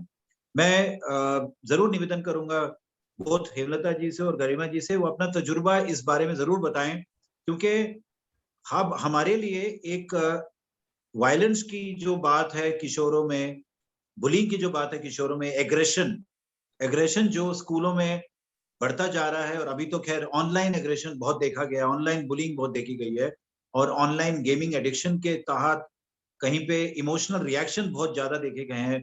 कल ही पेपर में भी आया था कि किस तरीके से बच्चे एकदम विड्रॉल और टॉलरेंट एग्रेशन में आ जाते हैं जब वो ऑनलाइन गेमिंग में होते हैं। तो ये बातों पर गौर फरमाने के लिए एक माँ बाप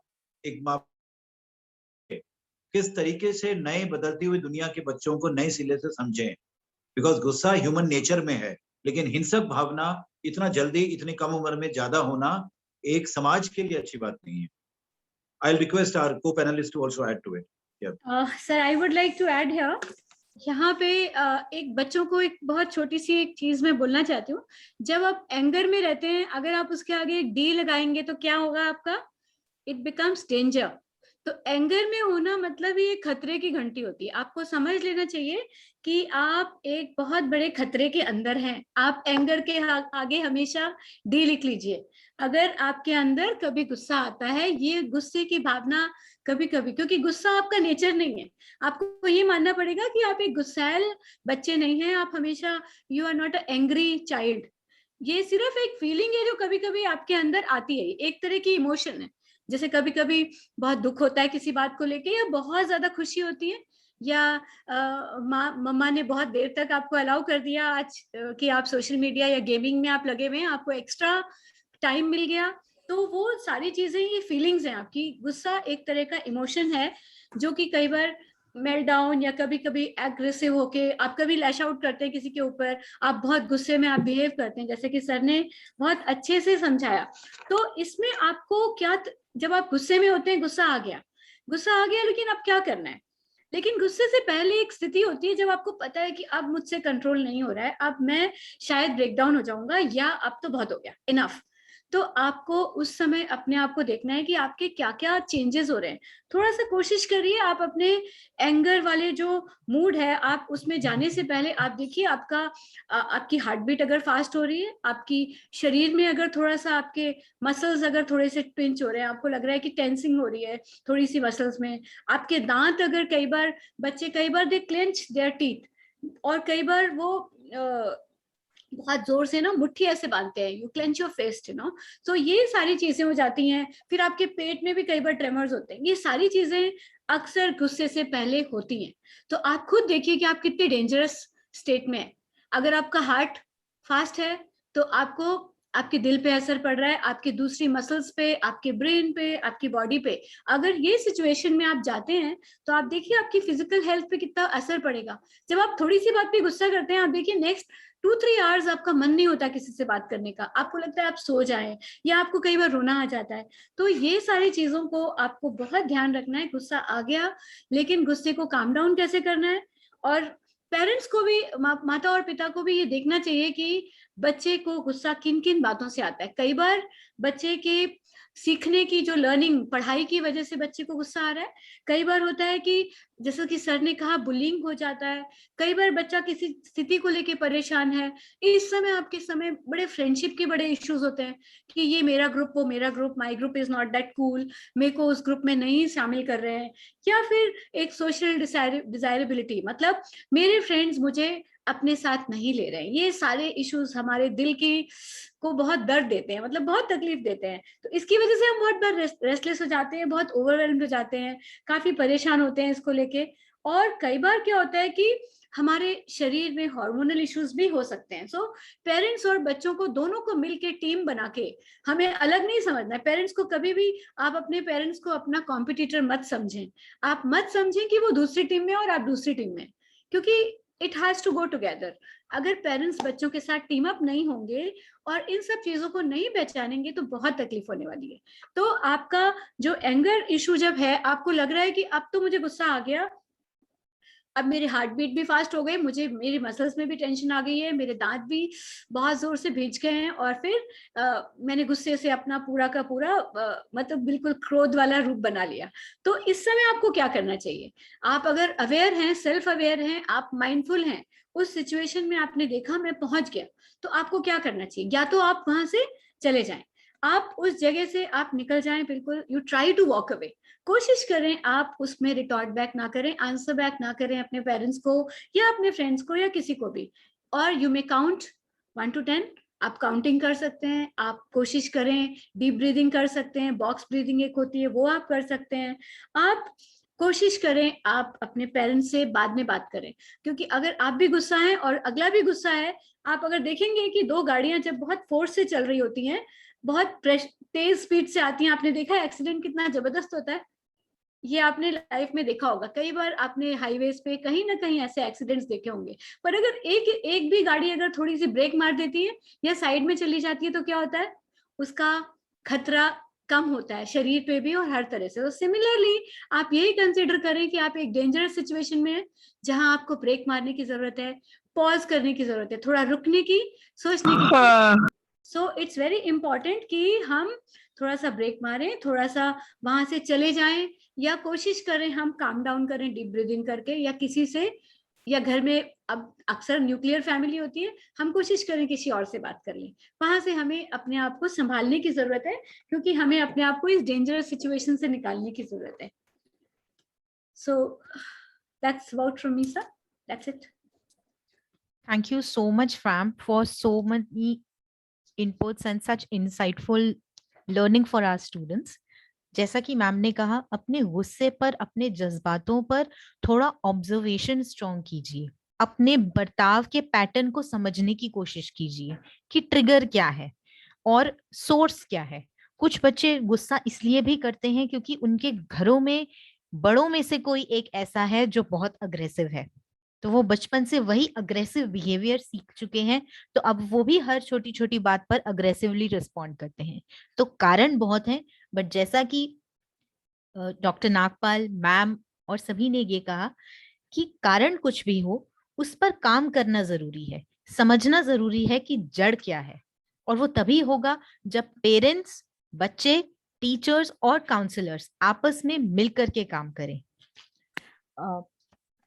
Lastly, due to paucity of time, I would request panelists if we can take 2 questions from the participants, that from our students. हमने कुछ questions note down किए हैं. Garima ma'am, this question is for you. Students have asked, what do we do if we have slow metabolism? Like खाना खाने के बाद भी wait नहीं गेन हो रहा and we are very weak, या फिर हमारी हाइट नहीं बढ़ पा रही। Any inputs on this? Garima ma'am? I'm so sorry. Okay, जो ये बोल रहे हैं कि स्लो मेटाबॉलिज्म, ये स्लो मेटाबॉलिज्म बेसिकली इसको हम बोलते हैं BMR, बेसल मेटाबॉलिक रेट, जो हमारा स्लो हो जाता है। और वो स्लो क्यों होता है? क्योंकि हमारी फिजिकल एक्टिविटी कम हो जाती है। ठीक है, तो उसमें क्या है कि बच्चों को जो अपना मेटाबॉलिज्म है वो कैसे बढ़ाना है, उनको अपनी फिजिकल एक्टिविटी बढ़ानी है, अपने खाने पे ध्यान रखना है, न्यूट्रिशियस फूड खाना है, बैलेंस डाइट खानी है, इसी से आपका BMR बढ़ेगा। तो slow metabolism is equal to low BMR। BMR को हमें बढ़ाना है, और इस एज में बच्चों का BMR बहुत जल्दी बढ़ता है।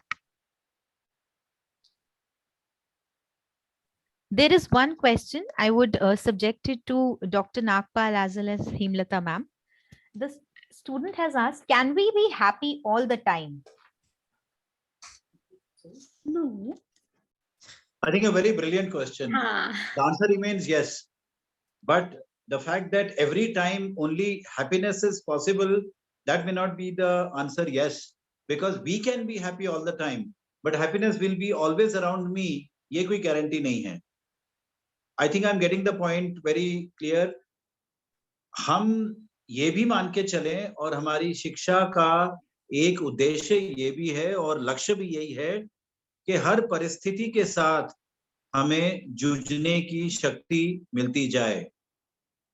आपने कई बार स्कूल में प्रेयर करी है, आपने कई बार अपने घरों में भी प्रेयर करी है, गॉड से भी बात करते हैं, पेरेंट्स से भी बात करते हैं, टीचर्स से भी बात करते हैं कि हमें ऐसी शक्ति देना दाता, है ना, ताकि हमारे अंदर ऐसी शक्ति आ जाए, हम जिंदगी के साथ जूझना सीखते जाएं।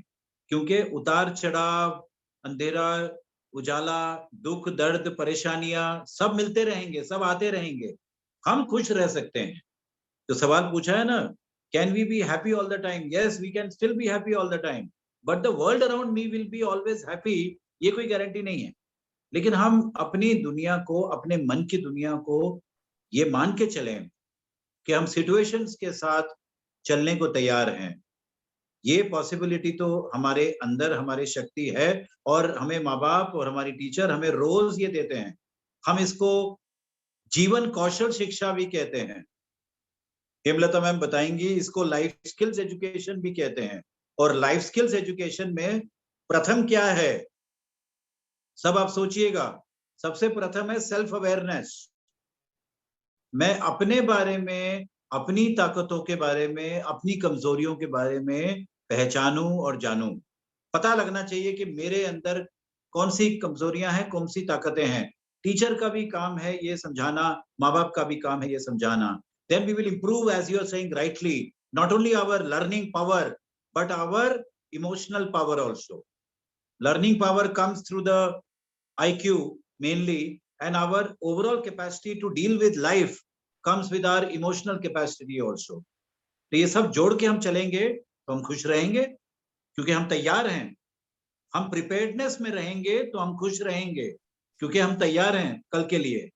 हम आने वाले किसी भी तरह के कल के लिए हम तैयार हैं। The purpose of education is to prepare you for tomorrow. The purpose of education is not to get 95 marks in a subject. Himlata ma'am, I'm sure you have Yes, sir. lots of experience to add to this. जी sir, Thank you, ma'am. sir. Thank you for that chance to answer this. Sir, sir ने अभी एक जीवन कौशल, जिसको हम life skills बोलते हैं, life मतलब जीवन, स्किल्स मतलब उसको जीने का कौशल, मतलब हम तरह तरह की उन स्किल्स को सीखें, उन गुणों को सीखें, जिससे हम अपनी तकलीफों, अपने सामने आई समस्याओं को हम झेल सकें और उनको हम प्लान कर सकें कैसे करना है। तो हैप्पीनेस जो आपने बोला, जिस बच्चे ने भी ये सवाल किया है, बहुत अच्छा सवाल है कि वी कैन बी हैप्पी, ये क्योंकि स्टेट ऑफ माइंड है, ये क्योंकि मेरे दिमाग और मेरी सोच और मेरे थॉट्स के बारे में, क्या सोचता हूँ मैं, क्या सोचती हूँ मैं, और मैं किस तरह से किसी चीज को देख रही हूँ, ये सब उसके बारे में है। तो जब हम सोच के बारे में बोलते हैं तो सोचने में क्या है, अगर हम ये हमेशा ही, लेकिन ये नहीं पॉसिबल है, जैसा कि सर ने बहुत अच्छे से एक्सप्लेन किया कि हम खुश रह सकते हैं, बट हमारे आसपास की चीजें नहीं भी हो सकती हैं। कि हम बहुत खुश थे, भी कोविड आ गया, अब हम घर में हैं, स्कूल नहीं जाना, सुबह सुबह उठना नहीं पड़ेगा, I am very happy. But फिर 15 दिन के बाद लगा यार ये तो पूरे टाइम मतलब घर में बंद रहना is a problem. तो सिचुएशन वाज वेरी बैड। अब क्या होगा, मतलब अब बंद रहना पड़ेगा, मम्मा पापा भी घर से काम करना शुरू हो गए हैं, अब तो मतलब जेल हो गया ये, हर बात पे अब टोकेंगे। पहले ये होता था कि वो घर पे नहीं होते थे, मैं आती थी या आता था, सब कुछ मजे से सेट था, life was in complete routine. लेकिन सब कुछ टूट गया, सब कुछ फर्क बिखर गया, मतलब पापा का भी ऑफिस घर पे, माँ का भी हो गया, अब घर पे कोई हेल्प नहीं है, कुछ नहीं है, ना मार्केट जाना है, ना वीकेंड शॉपिंग, ना लंच। तो उस सिचुएशन में हमने, जैसे मैंने पहले भी कहा, हमने एडजस्ट किया, हमने सब कुछ किया। लेकिन प्रॉब्लम क्या थी, वहां पे हमारे लिए सब कुछ नेगेटिव बाहर दिख रहा था, लेकिन हमने फिर भी उसको देख के हमने सिचुएशन को एडजस्ट किया। लेकिन क्या होता है कि जब थोड़ी सी स्ट्रेस और थोड़ी सी नेगेटिविटी जो होती है ना, थोड़ा सा जो डर होता है, वो भी हमारी लाइफ में बहुत जरूरी है कि लाइफ में फ्यूचर में कुछ प्रॉब्लम से हमें वो बचा सकता है। क्योंकि अब हमेशा कूदते फुदकते रहेंगे, that's not always possible. Exam आ गया है, अब एग्जाम की स्ट्रेस अगर है तो वो इतनी स्ट्रेस है कि हम पढ़ रहे हैं, उस स्ट्रेस की वजह से अगर हम बिल्कुल पढ़ नहीं पा रहे हैं, किताबों की तरफ देख नहीं पा रहे हैं, मुझे एंजाइटी हो रही है, मुझे नींद आ रही है या मुझे चक्कर आ रहा है, so that's not correct. So you stress, जिसको हम बोलते हैं पॉजिटिव स्ट्रेस, उतनी स्ट्रेस तो आपके लिए जरूरी है बच्चों। तो ये happiness is there, is okay, that's the state of mind. मुझे हर चीज को देख के मैनेज करना है। और लाइफ स्किल की जो बात सर ने कही, वो बहुत जरूरी है कि लाइफ स्किल्स जैसे फोकस एंड सेल्फ कंट्रोल करना, अपने आप के ऊपर बहुत सेल्फ अवेयर रहना कि किस चीज को देख के मैं कंट्रोल नहीं कर पाती हूँ या कर पाता हूँ। मेरे सामने फोन पड़ा है और मम्मा नहीं है और क्लास चल रही है, I have the option of doing whatever I want to do, और वो है आजकल।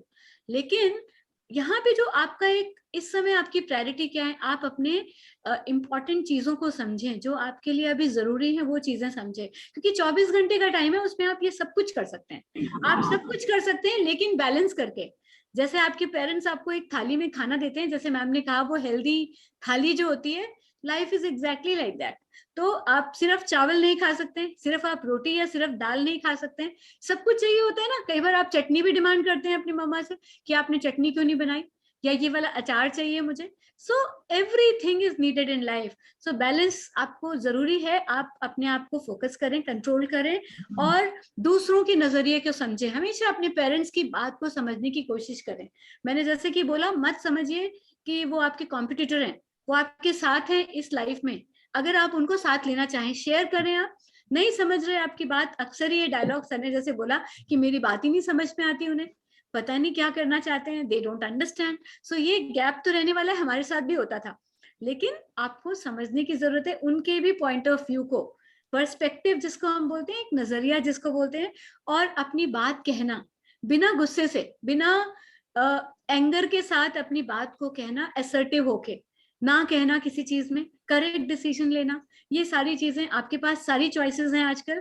आप चाहे फोन में लगे रहें, चाहे आप गेमिंग करें क्लास में, मदर तो आके आप हमेशा नहीं देख सकती ना, आपकी मदर या फादर जो है, तो किसके पास ये करेक्ट चॉइस करने की चीज है? चांस आपके पास है, हर चीज की चॉइस आपके पास है।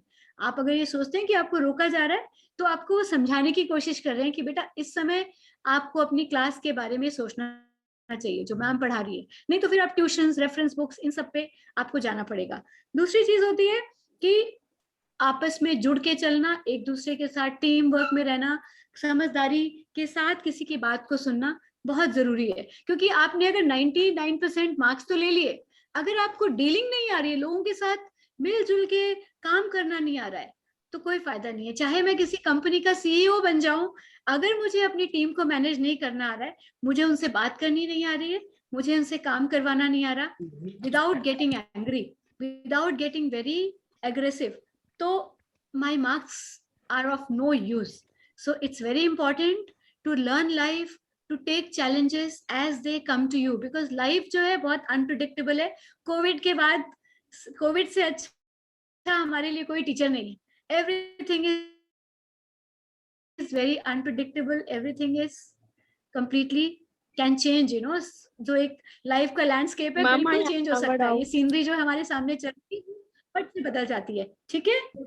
हाँ जी, सो आपको बहुत जरूरी है कि आप अपनी लाइफ के लिए Okay, अपने ma'am. को प्रिपेयर करें, जैसा कि सर ने कहा। Thank you so much, ma'am, for that insight.